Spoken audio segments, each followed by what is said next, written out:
es un Dios que no asesina a nadie, que no roba tierras, que no esclaviza, que no es machista. En la antigua Sumeria, dos dioses creadores se enfrentaban en un eterno ciclo de creación y destrucción, Enlil y Enki. En la mitología mexica, Quetzalcóatl y Huitzilopochtli, dos seres de un mismo linaje, se oponían en acciones, uno protector y el otro destructor. En la actualidad, Jesús de Nazaret y Yahvé, dos figuras centrales en la historia de la humanidad, parecen contradecirse en sus mensajes. Uno vino a revolucionar con su amor y compasión, mientras que otro es descrito como un Dios celoso y vengativo. Pero, ¿qué hay detrás de estas dualidades? ¿Son meras contradicciones o hay algo más profundo en juego? Juan José Benítez, en su conferencia Las Guerras de Yahvé, nos invita a explorar las profundidades de estas paradojas. Únete a nosotros en este viaje a través de la historia y la mitología y descubre las respuestas a estas preguntas que han intrigado a los eruditos durante siglos. Si eres nuevo en nuestro canal, suscríbete y únete a nuestra comunidad de buscadores de la verdad. Si ya eres parte de nuestra familia, déjame un me gusta y comparte tus pensamientos en la caja de comentarios. La verdad está oculta en la sombra, pero juntos podemos descubrirla. ¿Qué hay detrás de la máscara de los dioses? ¿Qué secretos esconden los textos antiguos? ¿Qué nos dice la historia sobre la naturaleza de la divinidad? Estas son algunas de las preguntas que exploraremos en este video. Así que quédate con nosotros y descubre los misterios que se esconden detrás de la cortina de la realidad. Soy tu amigo Lalo Hernández. Estás en Nuevos Estoicos MX. Comenzamos. ¿Sobre qué? Caballo de Troya. Lo que tengas escrito. ¿Qué dices que vas a...? Bueno, en primer lugar, muchísimas gracias por venir, que es el único bien que resulta rentable siempre. Bueno,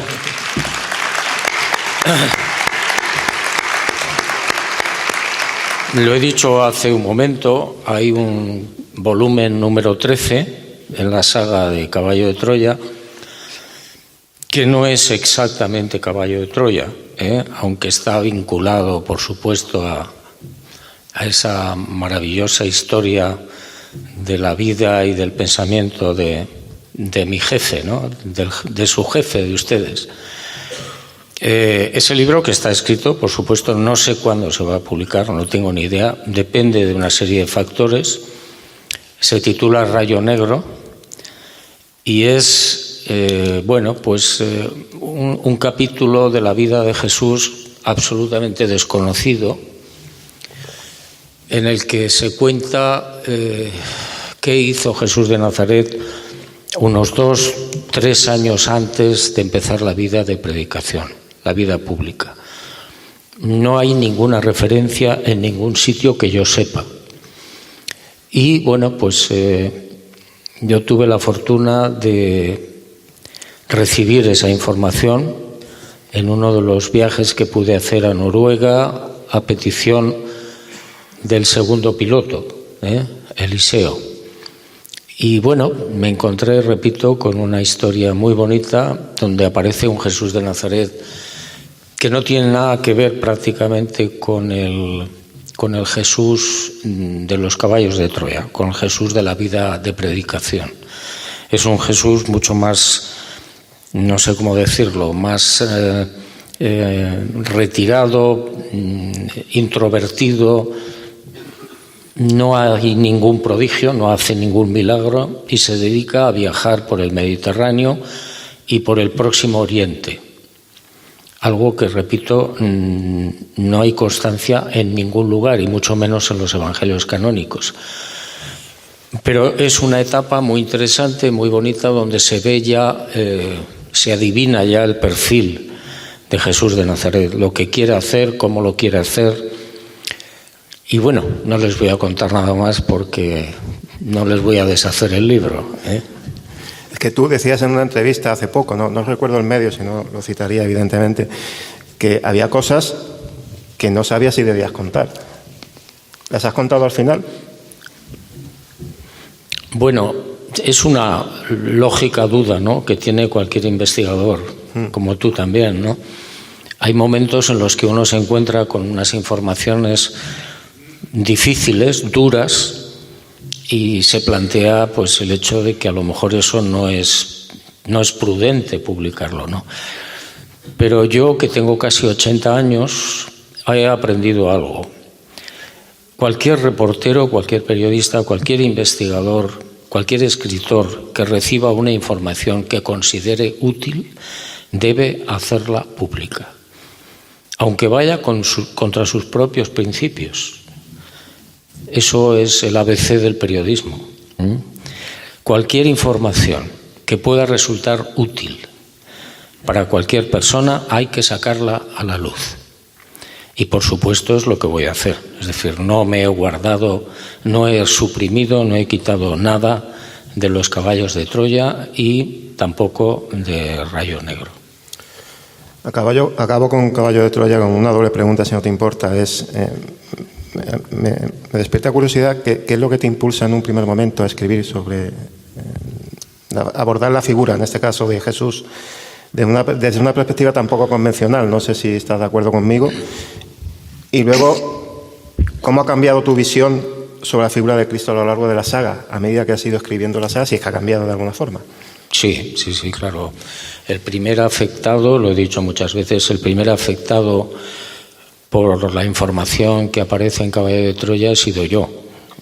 Gracias a esa información yo tengo ahora una visión, bueno, desde hace muchos años, una visión distinta del mundo, una visión diferente del ser humano y, sobre todo, muy importante, una visión distinta de lo que nos aguarda.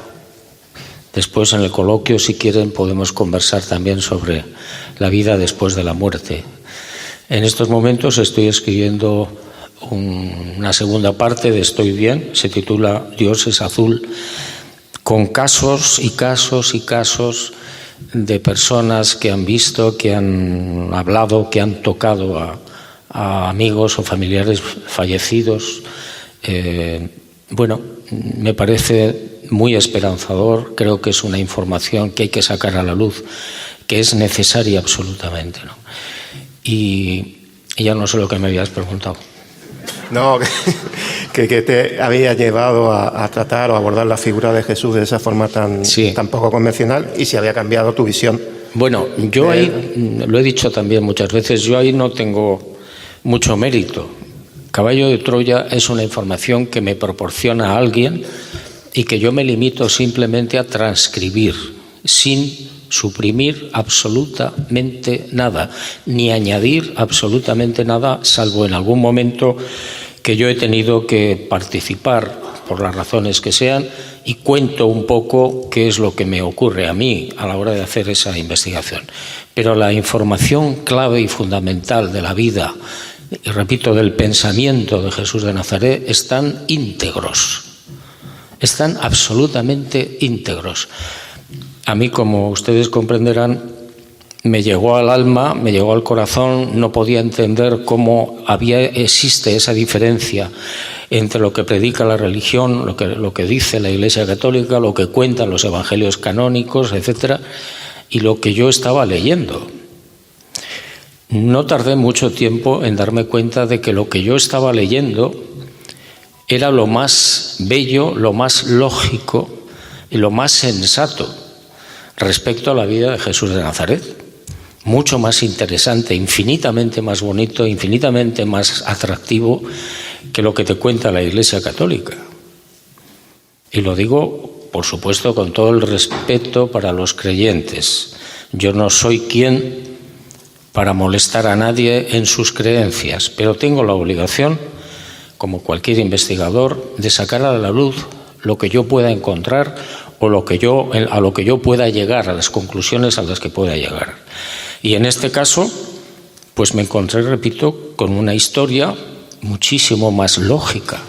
El Jesús de Nazaret que aparece en los caballos es un hombre Dios para mí, con una alegría fascinante, con una sonrisa casi permanente. Me da mucha pena cuando entro en una iglesia y veo esas cruces con ese Jesús clavado en un madero. Es decir, bueno, pero ustedes están reflejando la vida de un señor que murió con casi 36 años, 35, y que se pasó más del 80% de su vida sonriendo. Y sin embargo, ustedes lo veneran clavado en un madero. Eso es, primero, de mal gusto.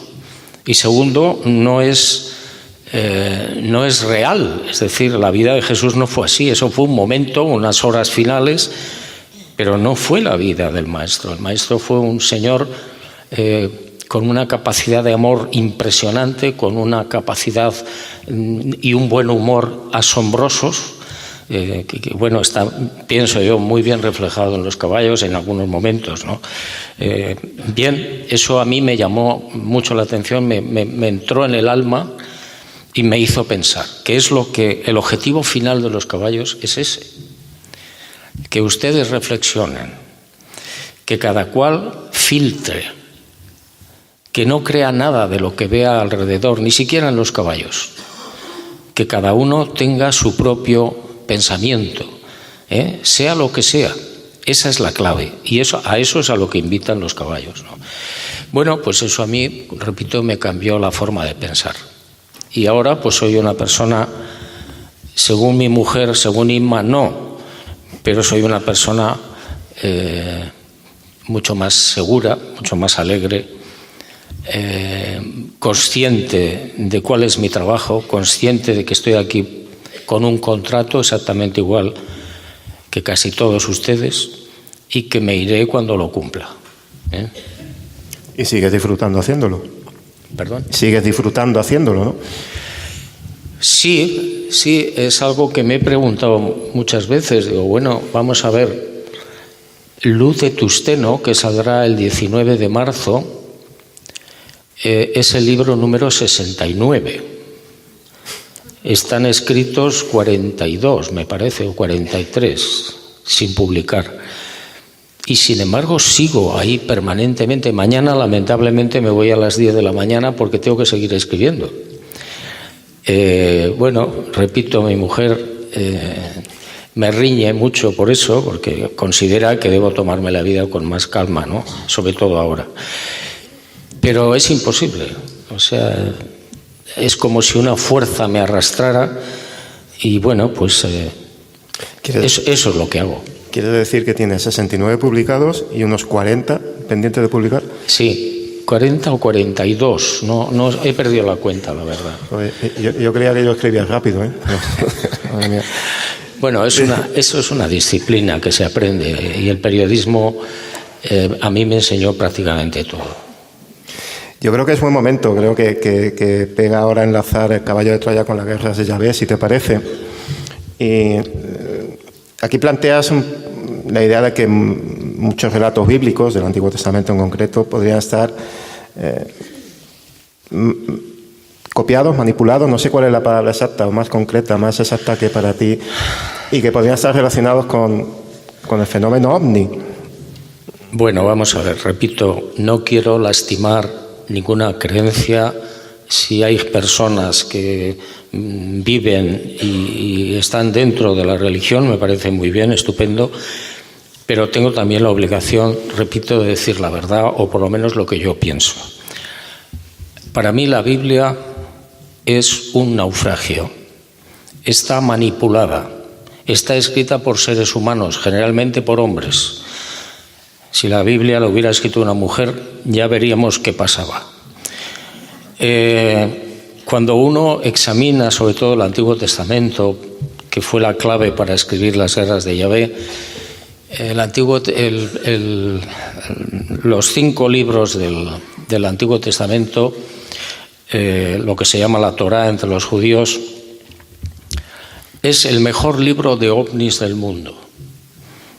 Las repeticiones de carros de fuego, de columnas de luz, de columnas de humo, que acompañan a los supuestos judíos durante la travesía por el desierto, es constante.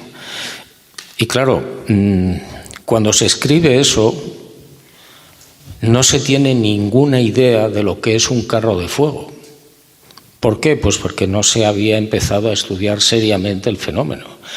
El fenómeno se ha empezado a estudiar seriamente hace 70 años, más o menos. Cuando uno lo estudia hoy el fenómeno ovni, se da cuenta de que lo que te está contando el Antiguo Testamento, los carros de fuego, lo que llaman los judíos los Merkabá, son los ovnis, las naves que hoy estamos estudiando, que hoy estamos investigando. Y las columnas de luz o las columnas de fuego son los grandes cilindros, las naves portadoras o nodrizas, de las que también tenemos muchísima información y, por supuesto, fotografías y vídeos. Entonces, claro, yo cuando empecé a investigar esto hace 52 años, inmediatamente dije, vamos a ver, lo que yo estoy investigando, lo que otros están investigando exactamente igual que yo o antes que yo, me lo están contando en el Éxodo, me lo están contando en el Levítico, en el Números, en el Deuteronomio, en esos 5 libros que forman el Pentateuco. ¿Qué significa esto? Pues muy sencillo. Se supone que Moisés y su gente aparecen en escena aproximadamente hace 3.300 años. Como ustedes comprenderán, hace 3.300 años nadie tenía la capacidad de volar. Por tanto, cuando veían un disco, un carro de fuego, un Merkabá, que iba delante de ellos o que les acompañaba o que actuaba en determinados momentos en no sé qué guerras o no sé qué conquista de ciudades de Canaán, pues lo primero que podían pensar es que eran dioses, es que era Dios.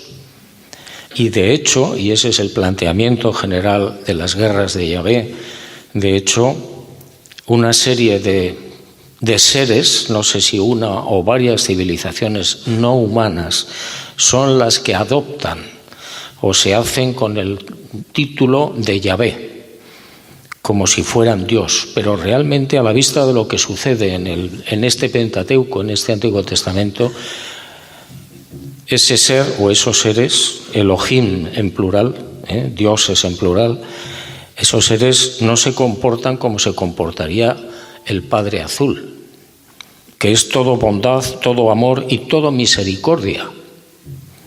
Y no es ira, y no es venganza, y no es el Padre Azul un esclavista, y no es un machista, etcétera, etcétera. Es interesante notar que la dualidad entre el Antiguo Testamento y el Nuevo Testamento no solo se refleja en la forma en que se presenta a Dios, sino también en la forma en que se entiende la relación entre lo divino y lo humano. En el Nuevo Testamento, Jesús se presenta como el Hijo de Dios de manera directa, sin intermediarios, dando un mensaje de paz, unidad, amor y unión. Uno de los aspectos más destacados de la enseñanza de Jesús es el desapego a lo material, algo que coincide con diferentes corrientes espirituales como el budismo. Jesús vino a hablarnos del desapego a lo que nos une a esta tierra, a la posesividad y a la codicia. En contraste, en el Antiguo Testamento se presenta a Yahvé como un Dios que requiere ofrendas y sacrificios, incluyendo oro y otros materiales preciosos. Un ejemplo de esto es la construcción del Arca de la Alianza, que fue hecha de oro puro y adornada con querubines del mismo material. Según algunas teorías, el oro utilizado en la construcción del arca podría haber tenido un propósito específico, como ser un conductor de energía que permitiera a Yahvé manifestarse a través de ella. En el libro de los Jubileos, Yahvé se describe como un Dios distante, pero majestuoso, que se manifiesta a través de intermediarios como ángeles y patriarcas. En Jubileos 1, del 1 al 4, se describe a Yahvé hablando con Moisés en el monte Sinaí, diciéndole: sube a mi monte, estate allí, y te daré las tablas de piedra con la ley y los mandamientos que he escrito para darles. Aquí Yahvé se presenta como un Dios autoritario y distante, que requiere obediencia y sumisión. Algo extraño en un Dios, ¿no creen? Puesto que, siendo un Dios, debería tener desapego a todo esto, y sin embargo, cae en los celos, una emoción muy humana que nos aleja en teoría de los dioses. Pero ¿tú qué opinas acerca de esto? Continuamos. Conclusión. Yahvé no era Dios. adoptó el título de Dios o de Yahvé por conveniencia, porque tenían un objetivo y lo cumplieron. Bueno, no. me alargo y no puede ser. Yo si te parece, vamos a poner un ejemplo concreto que quizá a mí por lo menos porque a mí me interesa especialmente, por ejemplo, el tema de, no sé si decir mentiras o manipulación o más bien usar la palabra copiar. Hablamos, por ejemplo, del diluvio universal, por ejemplo, ¿no? Tú cuentas ahí algo que eso ya estaba contado mucho tiempo antes en textos acádicos, si no me equivoco. ¿Cierto? Sí. Y cuando hablo de mucho antes, hablo de cientos de años antes. Claro. La historia del diluvio está copiada. Hay que tener en cuenta una cosa que generalmente pues la gente no lo considera o no lo sabe. La Biblia empieza a escribirse aproximadamente hace unos 580 años antes de Cristo, aproximadamente, porque hay un sacerdote judío que está desterrado en Babilonia y decide reunir a los ancianos del pueblo judío para poner por escrito la historia de su pueblo. Pero se dan cuenta de que otros pueblos, como pueden ser los babilónicos, los asirios, etcétera, los egipcios, por supuesto, ya tenían historias muy interesantes, entre ellas la del diluvio. Hay un documento que se llama la historia de Gilgamesh, de los mesopotámicos, 3.000 o 2.000 años antes de esto que estoy contando ahora, el 586 aproximadamente antes de Cristo, donde ya se narra un diluvio entre el río Tigris y el Éufrates.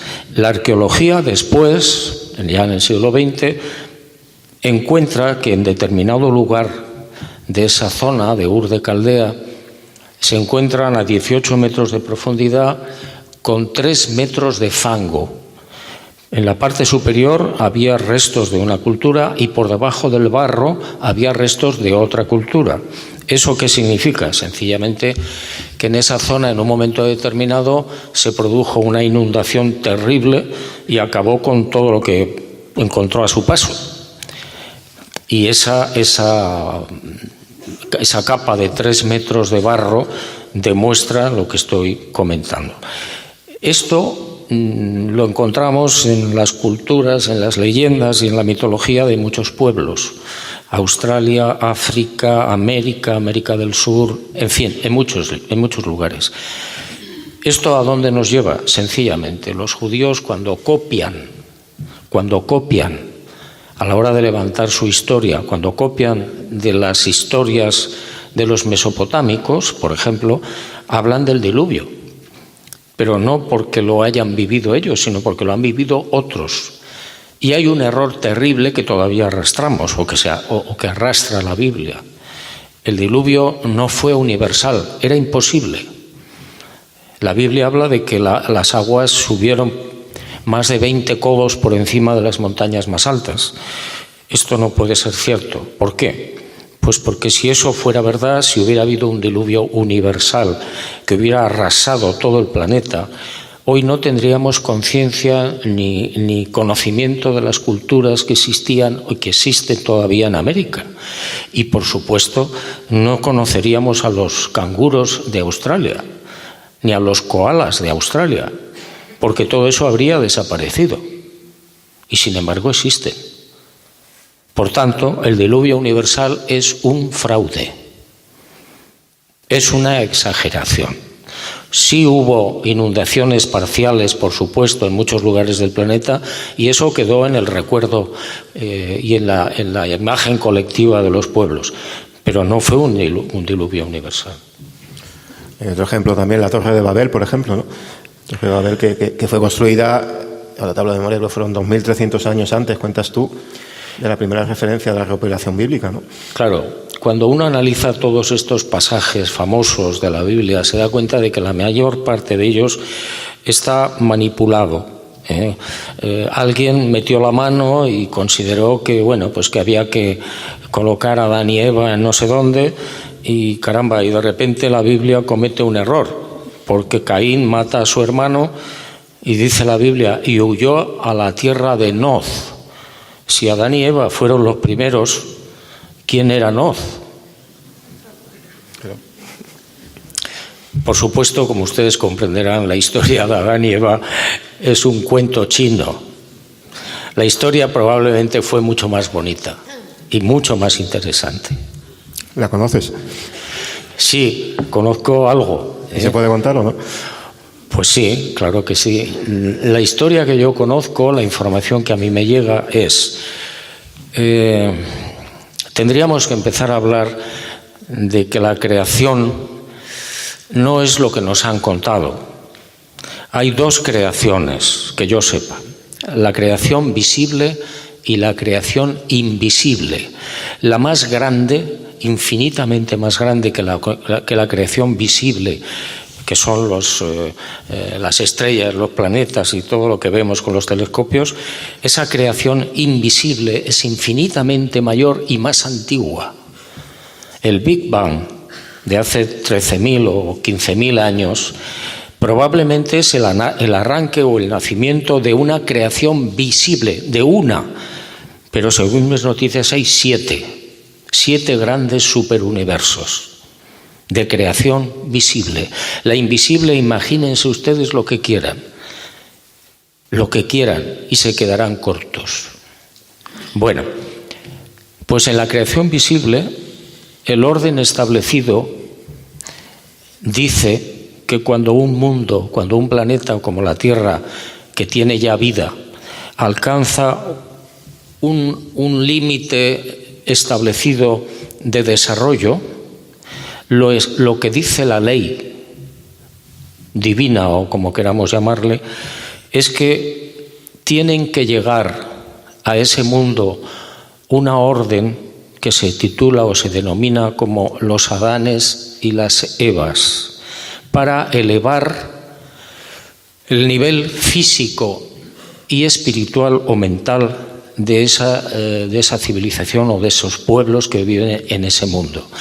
Hace unos 35.000 años, 35.000 aproximadamente, los responsables a alto nivel de nuestro universo o de nuestra creación visible establecieron que era el momento para que un Adán y una Eva de ese orden jerárquico, no voy a decir que sean ángeles, son otra cosa, establecieran su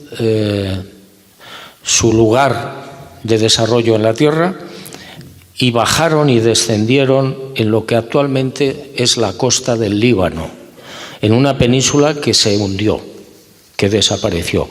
Y ahí surge el mal llamado paraíso terrenal, que realmente, según mis informaciones, era un jardín, un lugar donde se establecieron este Adán y esta Eva, gente aproximadamente de 3 y 4 metros de altura, con la función de tener hijos entre ellos, que luego se mezclarían con los naturales para elevar, repito, el nivel físico y mental o espiritual de los seres humanos. Pero Eva, alguien le come el coco y le dice que no es necesario ese proceso, que ella se puede mezclar directamente con un ser humano y empezar esa revolución de perfeccionamiento de la raza humana. Eva se lo cree y se acuesta con un señor, con un humano.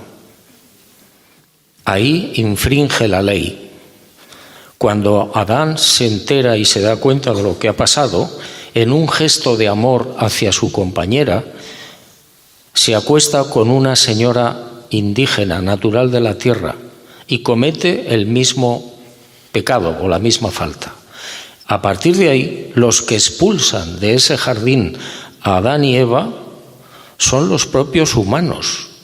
No hay ningún ángel con ninguna espada. Que yo sepa, ningún ángel utiliza armas. Ninguno.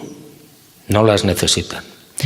Esa sería un poco la historia no oficial de Adán y Eva, que para mí me resulta más bonita, más lógica y más interesante que lo de la serpiente, porque claro, uno dice, si Dios, según la Biblia, hizo y creó el mundo, la luz, las tinieblas, el agua, no sé qué, y todo era bueno, ¿qué pasó con la serpiente? Lo que yo decía al principio, lo que al final Juanjo es invitarnos a reflexionar, ¿no? O sea, claro. no lo pones ahí y bueno, y nos tiramos pelota. Yo lo que intento con mis libros desde el primer día es que la gente reciba una información lo más exacta y coherente posible y que piense y que reflexione. Y es lo que hago constantemente. Fíjate que tú dices en algún momento que sigo con el libro este de la guerra de Yahvé, que tiene mucho de especulativo este libro.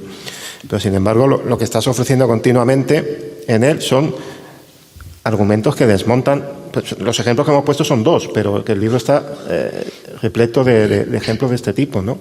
Que al final, bueno, uno también lo que hace, por lo menos, es plantearse lo que tú también comentas, ¿no? De que no deja de ser argumentos de que la humanidad ha sido y es manipulada por la religión. Es interesante esto que nos dice Juan José Benítez. Precisamente en el gnosticismo se nos presenta una visión intrigante sobre la naturaleza de Yahvé, el Dios del Antiguo Testamento.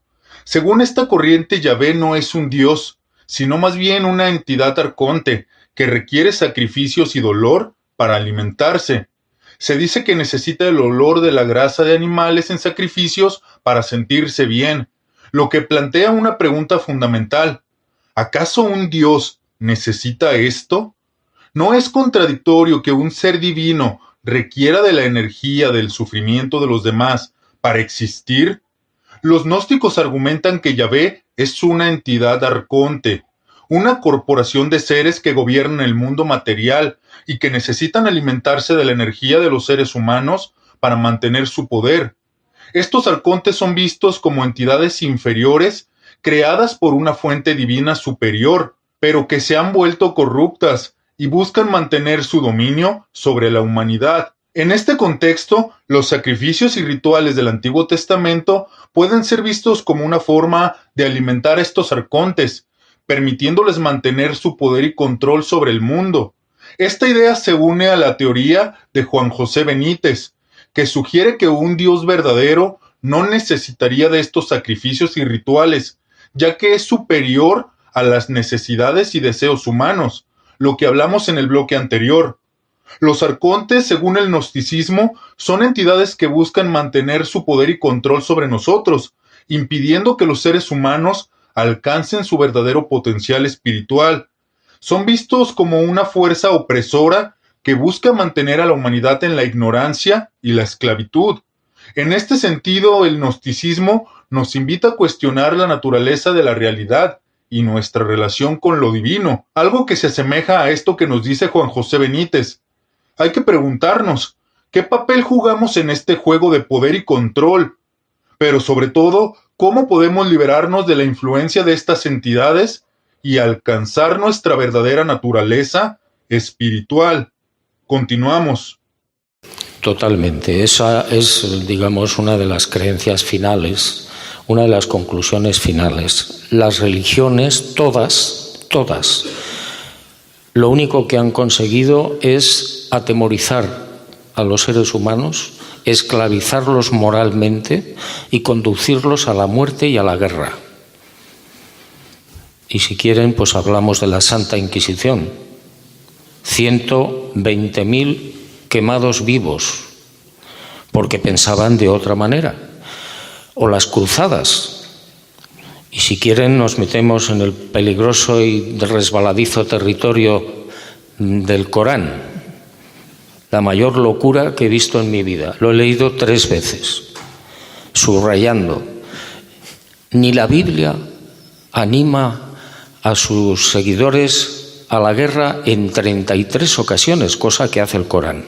33 alusiones a la guerra santa. ¿Desde cuándo Dios anima a la guerra? ¿Desde cuándo Dios, el Padre Azul, anima a acabar con los infieles?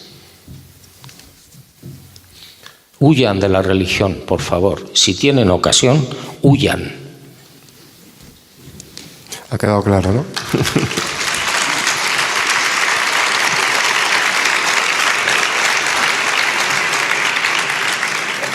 ¿Te parece si cambiamos un poco de tercio y pasamos al último que se ha publicado hasta ahora, La cara oculta de México? Es que, claro, yo se supone que debo decir que este libro habla sobre las posibles conexiones de las civilizaciones prehispánicas con seres extraterrestres. Hablaremos de ello, si te parece. Pero a mí me ha parecido también, y no sé si estarás de acuerdo conmigo, un libro de aventuras. Porque tal como lo planteas y como lo cuentas, o por lo menos a gente, a periodistas como yo, que nos gusta investigar y ese proceso de investigación, me ha parecido una subtrama, si lo podemos llamar así, apasionante en este libro también, ¿no? Porque eso tuvo que ser una aventura. Sí, bueno, han sido, si no recuerdo mal, 5 viajes a México. Y bueno, yo al principio, la primera vez que vi estas piedras grabadas allí en el estado de Michoacán, yo pensé que eran falsas. ¿Por qué? Pues porque son espléndidas. Es decir, las grabaciones de estas lajas, las esculturas que yo he visto allí, la que está en la portada del libro, pues no es consecuencia de la artesanía local. Y por supuesto, en el momento que yo empiezo a enterarme de las dataciones de estas piezas, de la antigüedad de estas piezas, se me fueron todas las dudas. Es decir, hay piedras que tienen, por el sistema de termoluminiscencia, que tienen 9.000 años de antigüedad, otras que tienen 3.590 años de antigüedad. Yo después llevé a cabo varias dataciones, especialmente en Madrid, en la Universidad Autónoma, y en Sevilla, en el Centro Nacional de Radiación, y la antigüedad es enorme, es enorme. La pareja, esa estatua de casi 1,80 m que aparece en la portada del libro, de mármol blanco, de casi 1 tonelada de peso, cuando extrajimos una de las piedrecitas que tienen como una especie de collar en el cuello, la termoluminiscencia nos habló de 1.800 años de antigüedad, es decir, siglo III. Claro, como ustedes comprenderán, si es del siglo III, ¿de qué estamos hablando? Claro, si te importa, contextualizo un poco. Son una zona, una región de México, no recuerdo ahora el nombre, aparecen, creo, más de 60.000 piezas, ¿no? Si no me equivoco, sí. Piedras, figuras, de todo tipo, con una serie de referencias como la que estáis viendo aquí, ¿no? Pues a seres extraterrestres y demás, y dices uno, bueno, pues, ¿qué es esto? Y creo que ahí radica la importancia de lo que está diciendo, la datación oficial. Aquí, además de cientos de fotos, incluyes también pues informes oficiales que hablan de esa datación, hechos por científicos, y que se remontan a muchos miles de años. Claro, esa es la clave. Es decir, yo personalmente no he visto a ningún artista local en México trabajando esas imágenes. Sí sé que están vendiéndose, es decir, que cuando la gente las extrae del desierto, del estado de Michoacán, de diferentes lugares, de cuevas, de el cerro de no sé qué, tal, luego las venden. Eso sí es verdad. Pero el hecho de que las vendan no significa que sean falsas. Y repito, la antigüedad, cuando te dice siglo III, no hay nada más que hablar.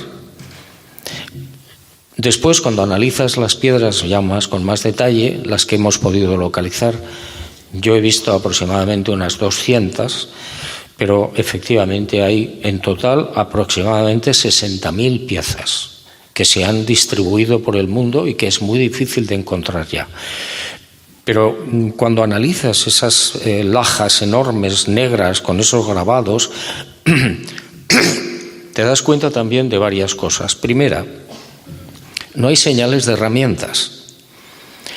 Cualquier obra escultórica, generalmente, el artista cuando las trabaja, pues comete errores que quedan reflejados en el grabado y se ven las rayaduras de los errores que ha podido cometer. En estas piedras de Michoacán, en México, no existe ninguna rayadura, ninguna. Es decir, parece como si alguien hubiera trabajado esos grabados con láser o con algún tipo de estampación desconocida para nosotros. Otra de las cosas que se ven allí es que piedras que tienen 3.000 años de antigüedad presentan imágenes actuales. Por ejemplo, la imagen de la Virgen de Guadalupe, que aparece en varias de estas piedras. Y dices, bueno, ¿esto cómo lo puedo interpretar? Pues la única explicación que yo he encontrado es que quien ha grabado esa piedra, repito, hace 3.000 y pico años, estaba dándonos una profecía. La Virgen de Guadalupe se presenta en México en el año 1531, en diciembre, con la famosa historia del indio Juan Diego, las rosas de Castilla, etcétera, etcétera. Si esa piedra tiene 3.000 y pico años, ¿por qué aparece la imagen de la Virgen de Guadalupe? La única explicación es la que digo, la que comento. Es decir, alguien te está proporcionando una profecía de lo que va a ocurrir.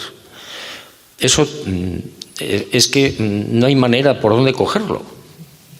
Es decir, a mí me han acusado incluso en televisión, en un programa muy conocido, de que yo era un coleccionista de souvenir para turistas. Y bueno, pues yo planteo lo mismo que planteas tú, es decir, claro, aquí hay una datación, no una, bastantes dataciones. ¿Qué pasa con esas dataciones? Es decir, esa pareja, que yo llamo la pareja, de un ser enorme, no humano, con una india abrazada a su cuerpo, como una especie de señal de despedida, con una antigüedad, insisto, siglo III, 1800 años más menos 20 años. ¿Cómo explico eso? No, por ejemplo, aquí, no sé si se verá o no, pero aquí tienes, por ejemplo, esta, ¿no?, que hecho por la Universidad Autónoma de Madrid, y bueno, aquí te habla, o sea, son documentos que él aporta también. Luego supongo que al final cada uno es libre de interpretar también, ¿no? Pero lo que estás haciendo, volvemos a lo de antes. Tú lo planteas, ofreces la información, ofreces una interpretación, evidentemente, también, pero bueno, ahí está, ¿no? Bueno, yo creo que esas piedras y esas lajas grabadas, esas estatuas enormes de diferentes épocas históricas, en la misma zona de México, o parecida, relativamente cercanas, es la historia que estamos viendo del fenómeno ovni o extraterrestre en otros muchos lugares del mundo. Pinturas rupestres, sur de Argelia, en la zona llamada Tassili Nayer.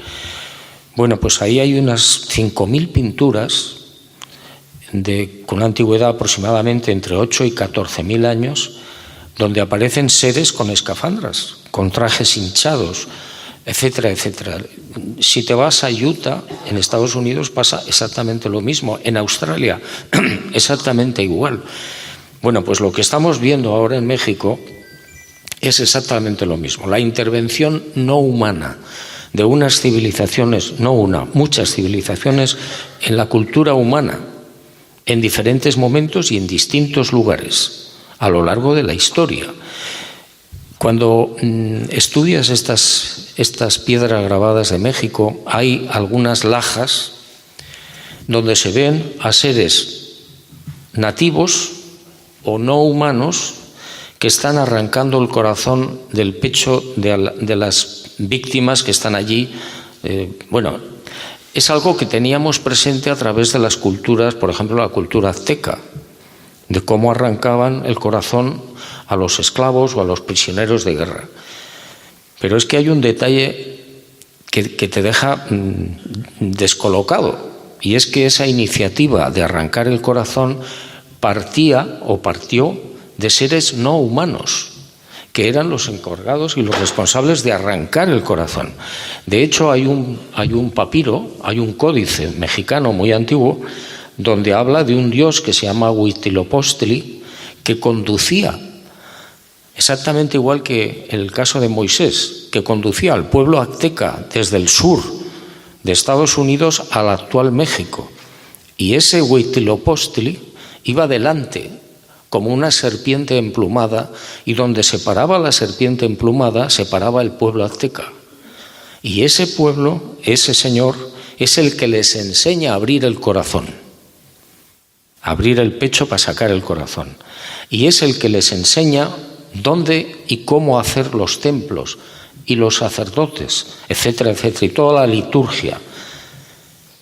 Exactamente igual que la historia de Moisés, pero en el siglo XII, no hace 3.300 años. Es decir, la historia se repite constantemente si uno quiere verla. Como todos sabemos, la cultura en México es algo grande e innegable, y dentro de esta rica herencia cultural hay un tema que ha generado gran interés y debate: las famosas piedras que menciona Juan José Benítez. Estas piedras descubiertas en la década de 1940 han sido objeto de estudio y mucha especulación debido a sus extrañas figuras y símbolos. Según Juan José Benítez, estas piedras podrían ser evidencia de un contacto extraterrestre en el antiguo México. Benítez sugiere que las figuras y símbolos en las piedras representan seres y objetos que no son de este mundo. Algunas de estas piedras parecen tener extraterrestres o dinosaurios, lo que ha generado controversia y debate entre los expertos. Pero, ¿qué hay de cierto en esta teoría? ¿Es posible que los antiguos mexicanos hayan tenido contacto con entidades extraterrestres? La mitología mexicana está llena de historias y leyendas que hablan de seres sobrenaturales y dioses que descendieron del cielo. Huitzilopochtli, el dios azteca de la guerra y el sol, guió a los aztecas en su peregrinación desde Aztlán hasta el Valle de México, donde fundaron la ciudad de Tenochtitlán. La idea de un ser divino o una entidad celestial que guía a un pueblo hacia un destino específico no es exclusiva de la mitología mexicana. En la tradición judeo-cristiana, la estrella de Belén guió a los Reyes Magos hacia el nacimiento de Jesús, mientras que en el Éxodo, una columna de fuego y una nube guiaron a los judíos hacia la tierra prometida. ¿Podría ser que estas historias estén relacionadas de alguna manera?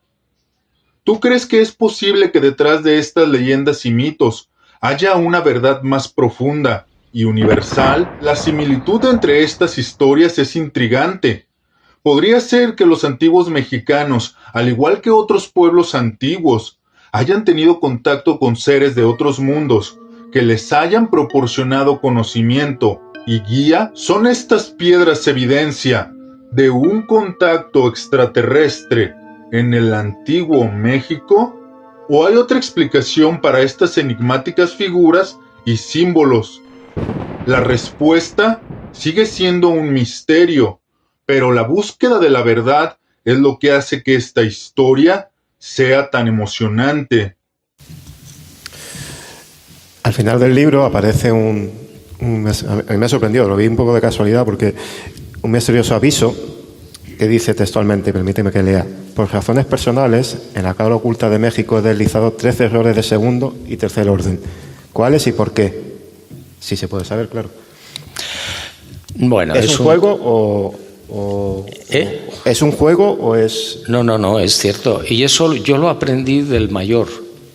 El mayor de la Fuerza Aérea Norteamericana, que a mí me proporciona la información que aparece en los caballos de Troya.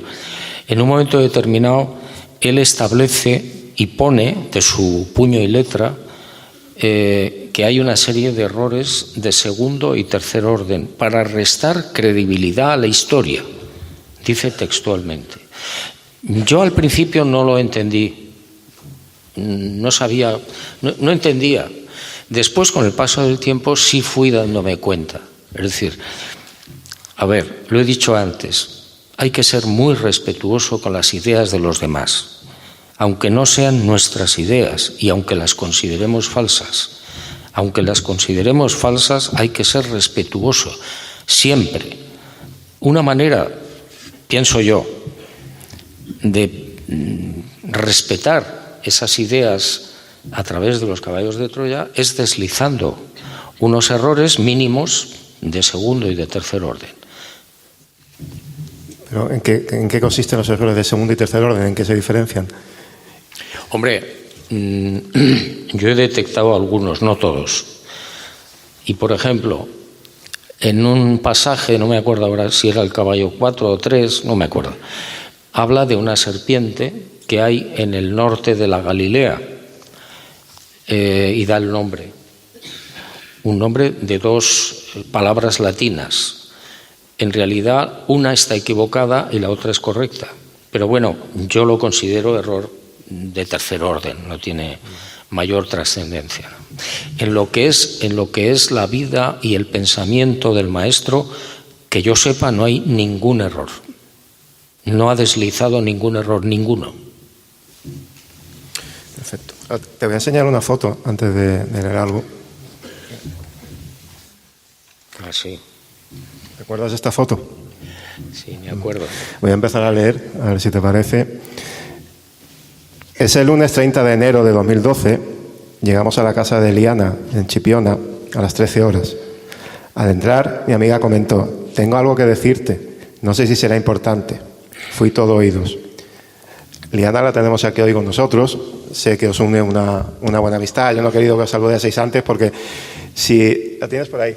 Sí. Tercera, ahí. Liana, ¿le das permiso para que cuente la historia? ¿La resuma un poquito o no? Adelante. Es que no, estamos deslumbrados, pero... ¿Te acuerdas de esa historia? Sí, me acuerdo. Y de hecho, en mi casa, en el rompido, en la puerta, hay una campana que le pertenece a ella. Uy, ¿y eso lo sabe ella o no? No. Oh. Bueno, no sé si lo recordará. Yo tengo una campana en la puerta y yo sé que el día que esa campana suene sin que nadie la manipule, Liana habrá llegado por fin a Bora Bora, dice. Es ella, tal cual. Bueno, esos pactos yo los he hecho, ya casi no los hago. Resume un poco la historia, si no te importa, para la gente que no la conozca. Bueno, la historia es que... Perdón, es un capítulo de este libro. No la historia de su padre, sino la historia de ella y esa campana. Sí, porque si no vamos a estar aquí hasta... Claro, esa campana fue un pacto que yo hice con ella. El primero de los dos que pase al otro lado tendrá que darle una señal al que se queda. Y bueno, pues la historia es que hará sonar esa campana quien sea, ella o yo, sin que nadie la toque. Pero esto viene porque a ella le pasó con su padre. Sí. Eso mismo, ¿no? ¿Y qué pasó? No, a ella le pasó con su padre algo, bueno, también, pero a mí me llamó mucho la atención y está publicado creo que en Pactos y Señales, sí, o en Estoy Bien, no me acuerdo, la historia de su padre. De cómo iba a volar en una avioneta en Sevilla y algo pasó y alguien le llamó y no voló en esa avioneta y la avioneta se estrelló. ¿Y se salvó? ¿Hay algún misterio en particular que te intrigue profundamente y que te gustaría explorar más a fondo en futuras obras o que no hayas tocado todavía y te gustaría hacerlo? Hombre, hay dos misterios que a mí me apasionan y que sigo trabajando en ellos, por supuesto, y que no he llegado al final, ni creo que llegue nunca, ¿no? Uno es el fenómeno ovni y otro es la vida después de la muerte. Yo estoy viendo que hay una gran afinidad entre uno y otro.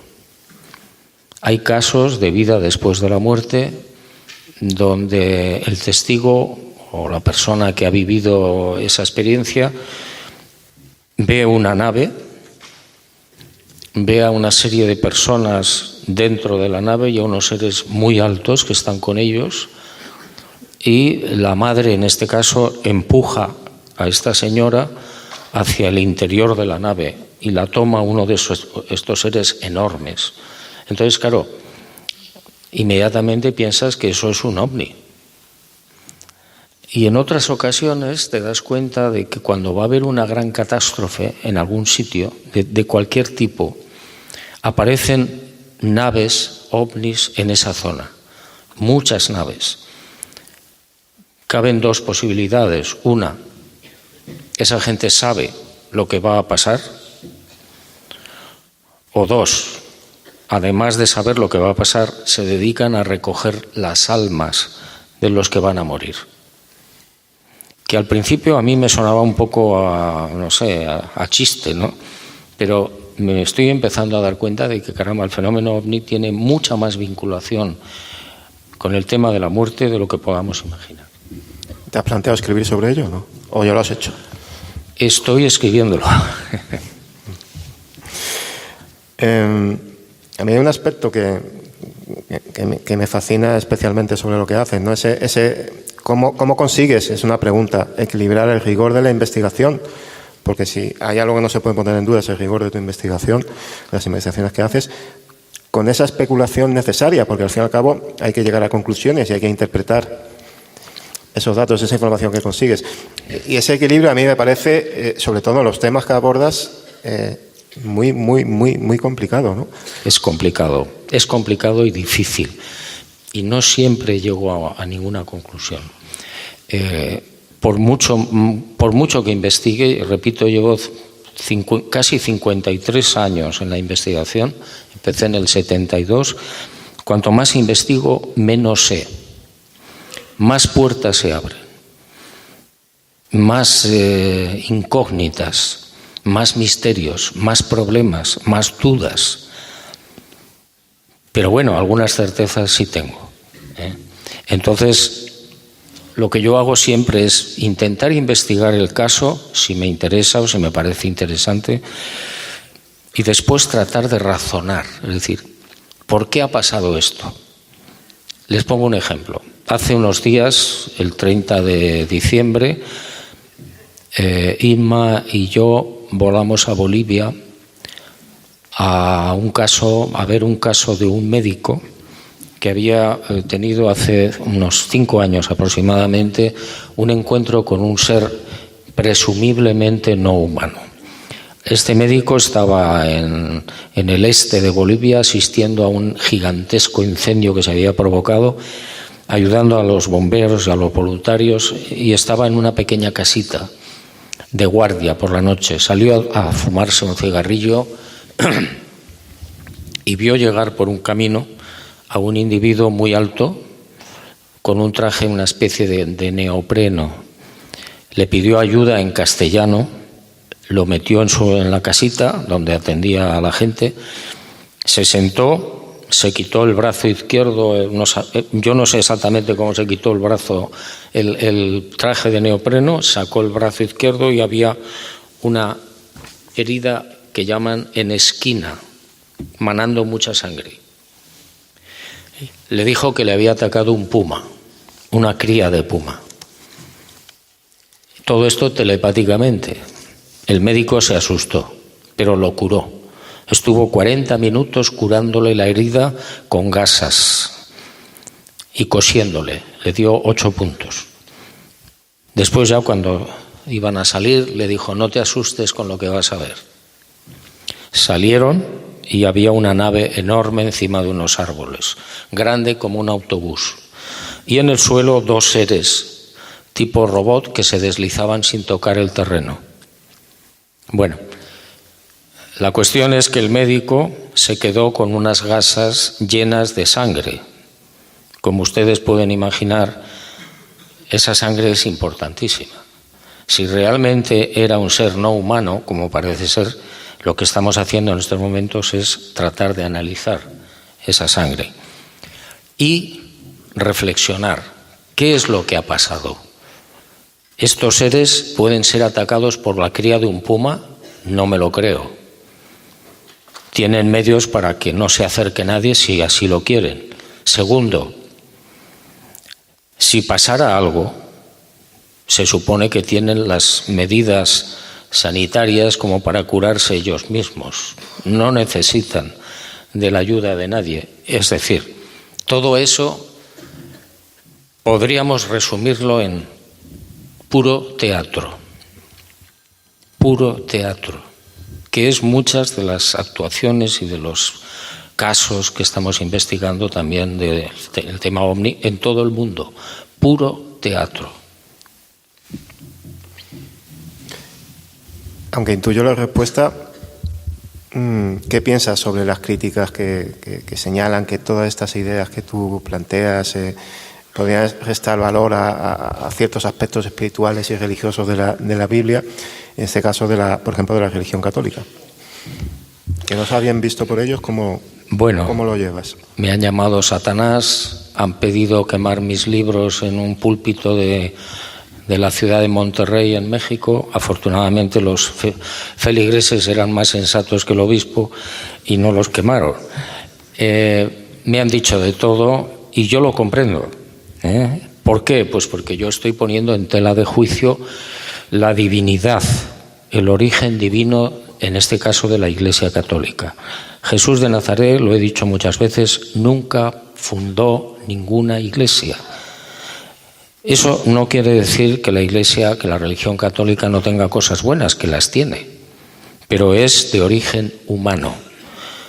Nunca, jamás Jesús de Nazaret pudo fundar nada que fuera o oliera a religión, porque inmediatamente dejaría fuera a muchas personas que no son de esa religión o no son. Y no era el estilo del maestro. El maestro ni se lo planteó. Son los evangelios, los evangelistas, 60, 70, 80 años después o más, quienes han manipulado los textos, quienes han dicho, caramba, tú eres Pedro y sobre esta piedra edificaré mi iglesia. Falso. Jesús de Nazaret nunca dijo algo así, dijo algo parecido, pero no eso. Nunca instituyó la Eucaristía. En la última cena Jesús se limita a cortar el pan y dárselo a los que están allí con él y le dice: cuando os reunáis y cortéis el pan, recordadme, que no tiene nada que ver con la Eucaristía. Como ustedes comprenderán, a mí se me cayó la venda de los ojos cuando empecé a leer Los caballos de Troya. Con todos mis respetos, pues los señores que siguen a la religión son caníbales. Se están comiendo el cuerpo de Cristo y bebiendo su sangre. ¿Hay algo más aborrecible? Quizá por eso tú te presentas, por ejemplo, en la cara oculta de México continuamente como pecador. No sé si con tono irónico. Yo soy muy pecador y moriré siendo pecador. Y orgulloso de ello. Bueno, soy humano, ¿no? Por mi parte, lo has comentado antes por encima. El 19 de marzo, si no me equivoco, sale tu próximo libro, Luz de Tusteno. ¿Nos puedes avanzar algo sobre él? Sí, Luz de Tusteno es un libro grande donde yo he reunido 10.101 pensamientos. 10.101 pensamientos. Y nace como consecuencia de un experimento que yo quiero llevar a cabo. Un día yo dije, bueno, vamos a ver, ¿cuántos pensamientos diarios recibe un ser humano? Pensamientos de cierto calado, pensamientos importantes. ¿Cuántos? Y me propuse averiguarlo. Durante 400 días estuve escribiendo en una serie de cuadernos pensamientos que yo entendía que tenían cierta importancia, cierto calado. Y bueno, así nace Luz de Tusteno. Me comentabas antes, están agrupados por temas, ¿no? Sí, yo toco temas, pues el amor, la mujer, la religión, Dios, el Padre Azul, la muerte, los militares, etc. Perfecto. Ahora, si os parece, voy a abrir un corto turno de preguntas. Me dejan que solo deje un máximo de 5 preguntas y, por favor, lo que sí rogaría que fuesen cortas, porque si no aquí nos dilataríamos mucho en el tiempo. Y bueno, no veo muy bien si alguien ahora. iría dando paso. Buenas noches. Darle la cálida bienvenida a Astarot. Yo tengo una amiga, María, voy a ser breve, que canaliza seres de muchas dimensiones, evidentemente. Entonces le hice algunas preguntas sobre la palabra Astarot y significa la primera piedra como palabra bíblica de la estirpe de Abraham. Y este pueblo, esta roca, es en el tiempo de diluvio, destrucción atlante, hace unos 15.000 años aproximadamente.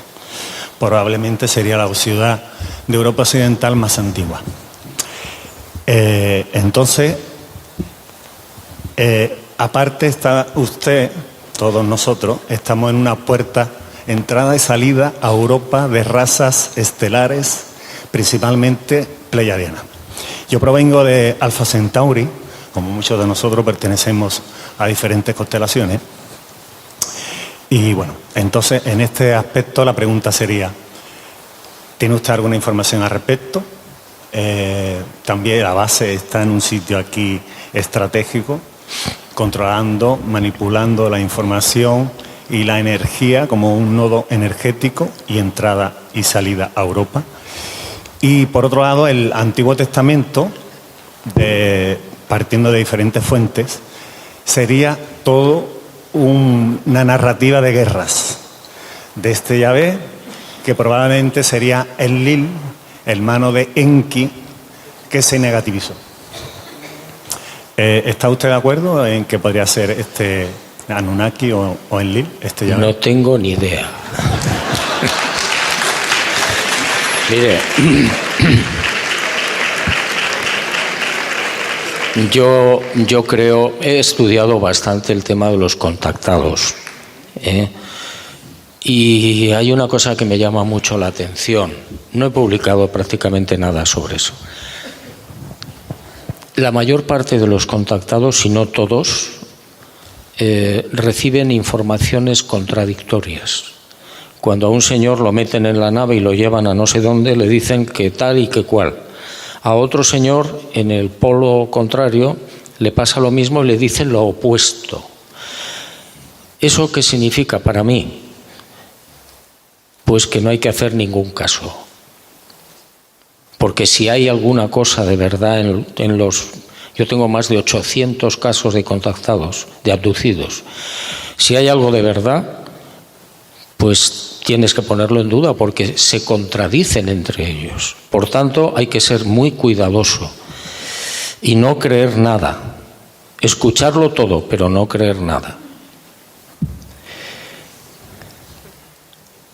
¿Pasamos a la siguiente? Sí. Ahí hay una... Sí. Esa, que ya ahí, de la pobre...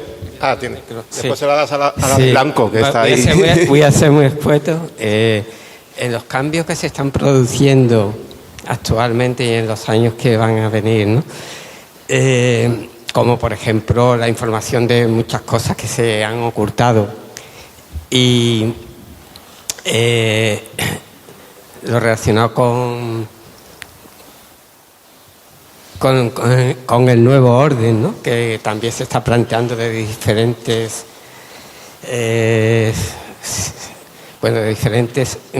fuentes. ¿Usted cree que se volverá a repetir la historia como cuenta en su libro? ¿Se volverá a repetir o realmente se va a producir ese cambio y se va a hacer distinto y diferente?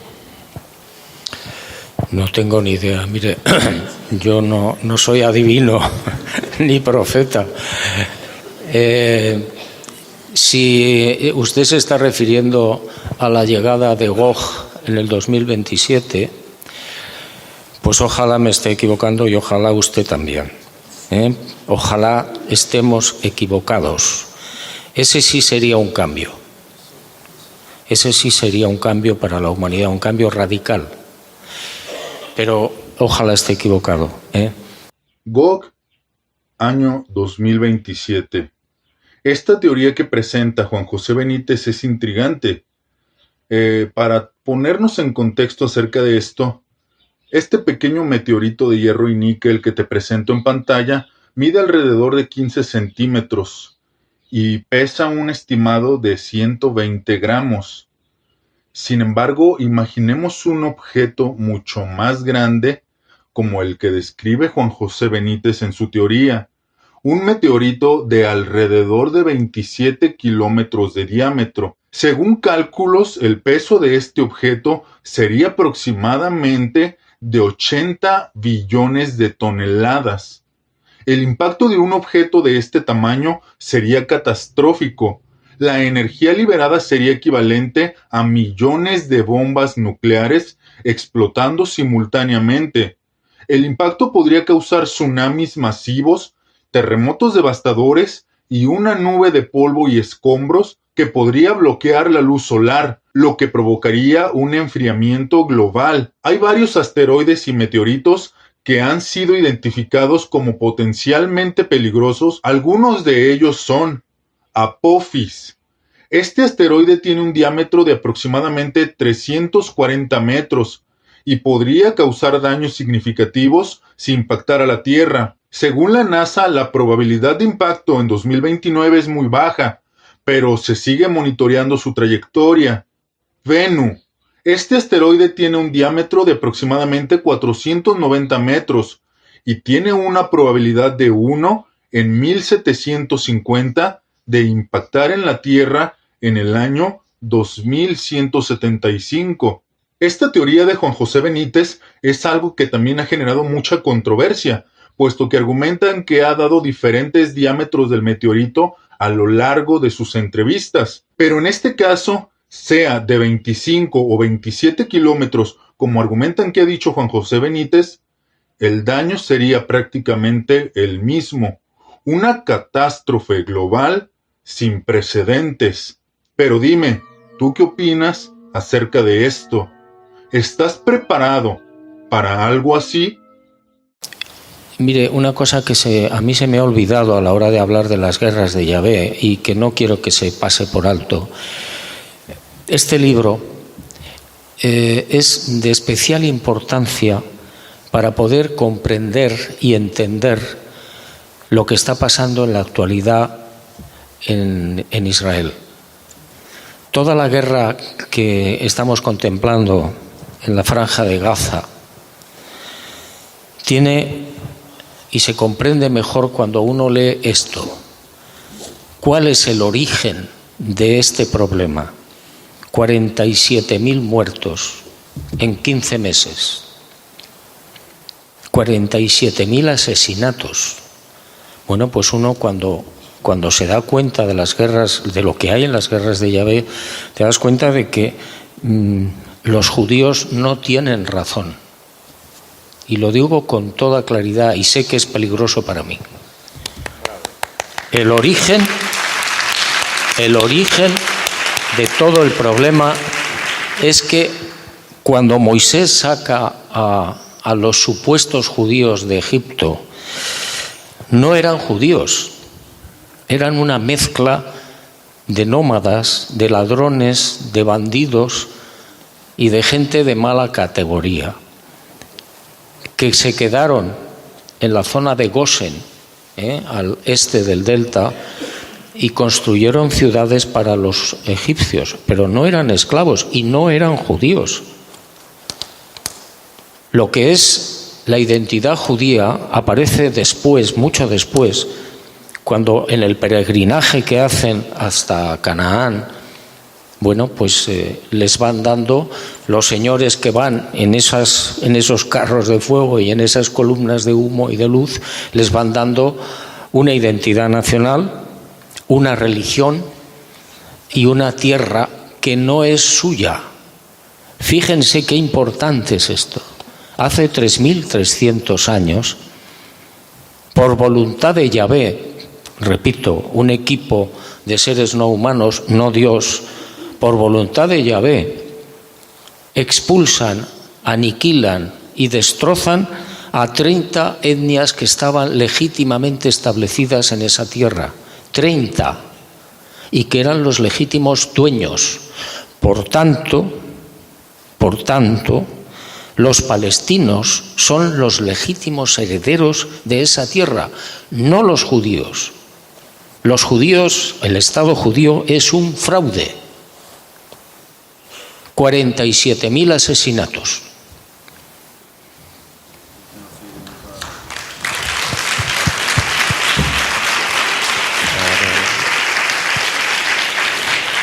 Buenas noches. Primero, darle las gracias, es un gran honor tenerle aquí hoy. Y mi pregunta era, bueno, usted ha escrito libros sobre contactos extraterrestres aquí en España, los humitas, por ejemplo. Usted lo ha documentado perfectamente hace tiempo ya, ¿no? Contactos que ha habido aquí. Y últimamente está habiendo mucho movimiento de extraterrestres y ovnis y todo esto. ¿Opina usted que esto tiene relación, que es cosa de política, con la religión y con todo esto, con el Blue Beam, todo esto, o que en realidad nos están visitando ahora de una manera mucho más contundente que ya se están mostrando? Eso es mi pregunta. Bueno, yo creo que los contactos con estos seres se han producido siempre, ¿eh? Y se producen además en lo que nosotros los investigadores llamamos oleadas. Ahora no estamos en una oleada. Hay contactos, hay casos, hay avistamientos, pero no tantos como, por ejemplo, en la década de los 50 o después, en otras tantas oleadas. Lo que está pasando con el Pentágono, etcétera, es un poco el chocolate del loro. Yo siempre digo que si los militares quisieran esclarecer el tema de una vez por todas, sería cuestión de que abrieran las bases donde se encuentran las naves estrelladas o los cuerpos, las criaturas que los pilotaban, ¿eh? Con eso sería suficiente, pero eso no lo van a hacer nunca. De la misma manera que ustedes, quizás algunos lo sepan, nunca sabrán que en los sótanos y en los puertos submarinos internos de Rota hay armas nucleares. Nunca lo sabrán. Pues con el fenómeno OVNI pasa lo mismo. Ustedes nunca sabrán, nunca sabremos de la nave que se estrelló en Roswell en julio del 47, con 4 criaturas, de las cuales una sobrevivió. Sería cuestión de abrir eso a las cámaras, a los periódicos, a la televisión, etcétera, para que vieran lo que hay allí. Usted no ha visto, ni yo tampoco, esa nave estrellada en Roswell, ni la verá. De la misma manera, yo siempre pongo este ejemplo. Usted nunca verá, ni nosotros tampoco, las películas que se filmaron en la Luna con el proyecto Apolo. Y en esas películas, ¿qué aparecía? Edificios en ruinas. Nunca lo verán. Buenas noches. Yo le quisiera preguntar por el primer libro que leí, Existió otra humanidad, de las piedras llamadas las piedras grabadas de Ica, que no sé si tienen algo que ver con estas piedras de México, y preguntarle un poco también, porque también lo vimos en el Planeta Encantado, no sé, si en el cuarto secreto que tenía el doctor Javier Cabrera de Arquea hay alguna información nueva que se pueda saber al respecto. Bueno, cuando yo vi las piedras grabadas de México, pensé efectivamente en las piedras grabadas de Ica en Perú, pero aquellas piedras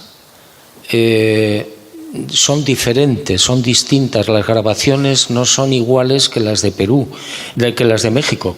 Las piedras grabadas de México son bellísimas, están trabajadas, los grabados están trabajados de una manera increíble, espectacular. No hay señales de herramientas. Bueno, cabe la posibilidad de que estemos hablando de lo mismo, solo que en épocas distintas, ¿no? El cuarto secreto, mire, yo lo vi una vez, Cabrera no me permitió hacer fotos. En ese cuartito que tenía allí en la Plaza de Armas, en Ica, si no recuerdo mal, había como una docena de piedras enormes, muy grandes, muy pesadas, negras, y estaba grabada la crucifixión de un señor.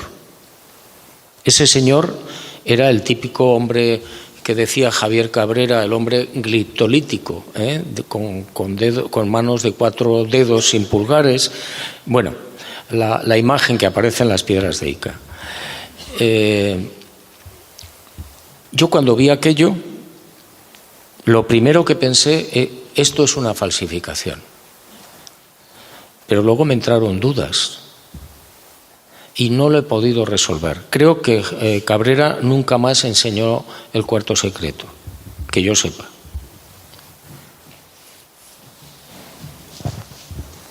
Hola, buenas tardes. La última pregunta, ¿no? Si no me equivoco. Sí. Hola, buenas tardes. Muchísimas gracias por esta conferencia tan interesante. Perdone que no me levante, pero aquí el protagonista es usted.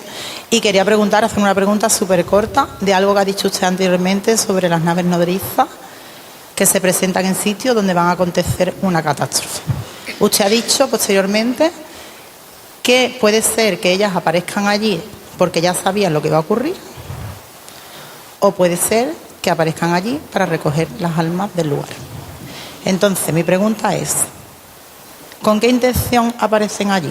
¿Porque ya sabían lo que iban a ocurrir porque ellos lo han generado, o porque sabían lo que iban a ocurrir para venir a ayudar a esas almas?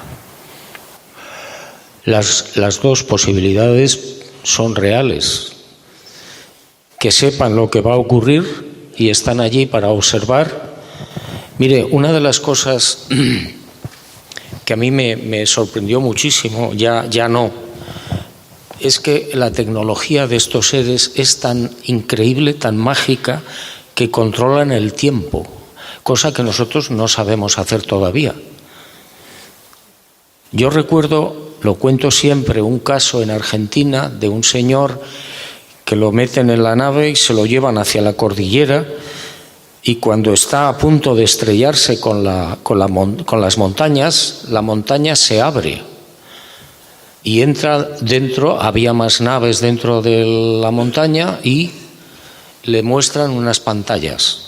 En esas pantallas había diferentes escenas y le dicen, fíjate en esa pantalla había unas escenas de guerra, y le cuentan, eso será la guerra de las Malvinas. Esto ocurrió 2 años antes del conflicto de Argentina con el Reino Unido, ¿no? Bueno, él lo devuelven a su sitio. El hombre estaba tan asustado y tan impactado que lo contó. Se enteraron los militares argentinos y lo torturaron. ¿De dónde ha sacado usted esa información? ¿Es usted un espía británico? Dijo, no, le dijo la verdad. No le creyeron, le rompieron un brazo, etcétera, etcétera. ¿Cómo podía saber esa civilización o esas civilizaciones lo que iba a pasar 2 años después? Pues porque controlan el tiempo, y no es el único caso. Hay muchos casos donde el testigo ve algo que no ha sucedido todavía. Entonces, ¿qué pasa? Que esta gente, si controla el tiempo, que algo que, repito, nosotros todavía no sabemos hacerlo, pues bueno, saben lo que va a ocurrir y actúan en consecuencia. Este sería el caso, sencillamente, de Moisés y otros muchos. Aquellas civilizaciones que adoptaron el nombre de Yahvé sabían lo que iba a pasar, pero tenían que preparar a ese pueblo.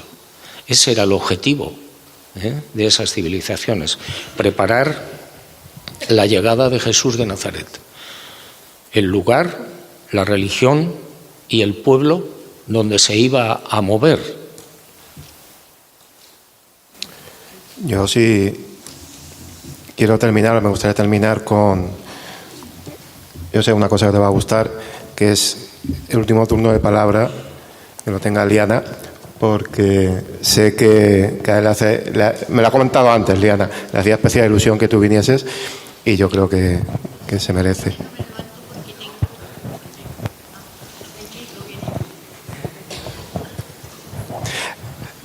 Querido Has visto primo, que está igual, ¿no? querido primo, tú sabes de lo que hablo, que permite que no me levante porque con la edad ya la reuma me tiene postrada. Bueno, mira, al grano. Media pregunta en un minuto. Primero, felicitarte por lo valiente que eres. A mi entender y a todo el personal con el que hablo de ti, dicen que eres un ser muy valiente, que te enfrentas con la muerte, como ha ocurrido algunas veces. Segundo, darte gracias por haber compartido con nosotros todo tu conocimiento. Bueno, no todo, parte. Y tercero, ahí está la media pregunta. Por ejemplo, de todos tus caballos, porque tú tienes la cuadra llena, hay 4 que ya andan sueltos, que son los peligrosos, que es, por ejemplo, las guerras, las epidemias, el hambre, falta el cuarto, el negro, la muerte. ¿Está suelto? Viene ya. ¿Es tu caballo negro ese? Bueno, no tengo ni idea, no sé. Yo espero estar equivocado. Es que tú has mencionado un caballo negro. Coincide con el caballo... Rayo negro. Ah. Rayo negro. Rayo negro. ¿Ves cómo estoy envejeciendo? Yo necesito...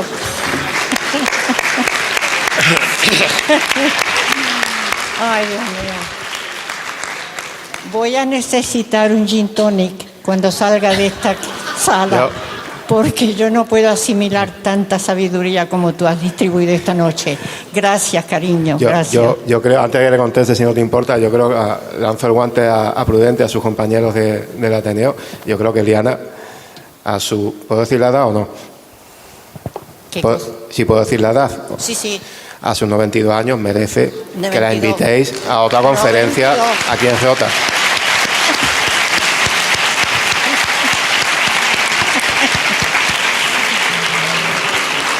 Y por si nadie lo sabe, la vida de Diana es tremenda. Su madre fue, yo creo que la espía, doble agente más importante que hubo en España en la Segunda Guerra Mundial.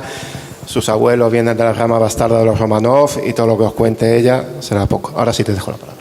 Sí, no, estoy totalmente de acuerdo contigo. La siguiente conferencia tiene que ser Liana, porque tiene una historia increíble, asombrosa, fascinante. Pues aligeraros porque me quedan 2 telediarios.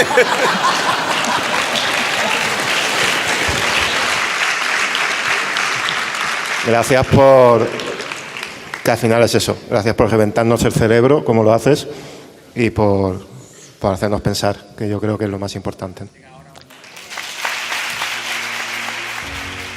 Por eso estas conferencias de Juan José Benítez tienen el éxito que tienen.